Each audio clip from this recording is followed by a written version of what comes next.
नमस्कार मंडळी, मी सुवर्णाच्या जगमध्ये तुमचे खूप खूप स्वागत करत आहे। तर आज आपण बनवतोय आंब्याचे लाडू।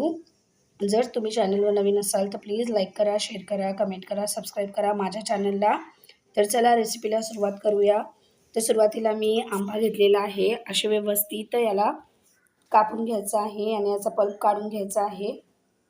अशा प्रकारे तुम्ही एकदम सोप्या पद्धतीने 3 ते 4 साहित्यामध्ये आंब्याचे लाडू बनवू शकता, ते पण घरच्या घरी आणि एकदम चविष्ट। सर्व आंब्यांचा व्यवस्थित पल्प काढून घ्यायचा आहे। आता मिक्सरच्या जारमध्ये मी पल्प घेतलेला आहे आणि त्यामध्ये मी घालते अर्धा चमचा इलायची पावडर आणि त्यानंतर 3 ते 4 चमचे साखर। आता या सगळ्याला व्यवस्थित वाटून घ्यायचं आहे। हे बघा, अशा प्रकारे व्यवस्थित आपल्याला फाईन पेस्ट करून घ्यायची आहे। तर आता आपण कढई ठेवलेली आहे गॅसवरती, त्यामध्ये मी 1.5 वाटी नारळाचा कीस टाकलेला आहे। आता हे सर्व आपल्याला स्लो फ्लेमवरती भाजून घ्यायचं आहे, जास्ती भाजण्याची गरज नाही आहे, एक हलकं थोडंसं भाजून घ्यायचं आहे। हे बघा, अशा प्रकारे व्यवस्थित मी याला भाजून घेते। आता यामध्ये आपण घालणार आहोत नारळाचा जो आपण पल्प तयार करून ठेवला होता, तो यामध्ये घालून घ्यायचा आहे। अशा प्रकारे तुम्ही एकदम सोप्या पद्धतीने आपल्या घरच्या घरी नारळाचे आणि आंब्याचे लाडू बनवू शकता आणि चवीला तर एकदम अतिउत्तम अप्रतिम लागतात। तर नक्की एकदा बनवून बघा। आता सर्वाला व्यवस्थित मिक्स करायचं आहे आणि फ्लेम स्लोच ठेवायचा आहे। व्यवस्थित सर्व व्यवस्थित मिक्स करायचं आहे।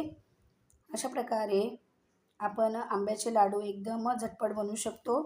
हे बघा, आता याला मी मिक्स करत जाते, तसं तसं हे घट्ट होत जाते। तर अशा प्रकारे आपल्याला याला व्यवस्थित मिक्स करून घ्यायचं आहे, जेणेकरून आपल्याला लाडू वळता येतील।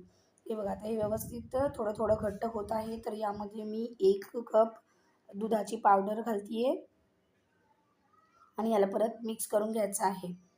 आता फ्लेम मी ऑफ केलेला आहे। हे बघा, आता व्यवस्थित त्याला सर्वाला मिक्स करून घेते, जेणेकरून दुधाची पावडर व्यवस्थित मिक्स होईल। आता आपण फ्लेम ऑफच ठेवायचा आहे। हे बघा, हे सर्व मिश्रण मी अशा प्रकारे व्यवस्थित मिक्स करून घेत आहे। आता मिश्रण व्यवस्थित मिक्स झालेलं आहे। आता याला आपण थंड करून घ्यायचं आहे, जेणेकरून आपण याचे लाडू बनवू शकतो। अशा प्रकारे आपण याला एक 10-15 मिनटं थंड करून घ्यायचं आहे। हे बघा, 10 ते 15 मिनटाच्या नंतर आपण आता याचे लाडू बनवून घेऊयात। असे मिश्रण अगदी थंड झालेलं आहे आणि बघा, अशा प्रकारे मी सर्व लाडू बनवून घेते।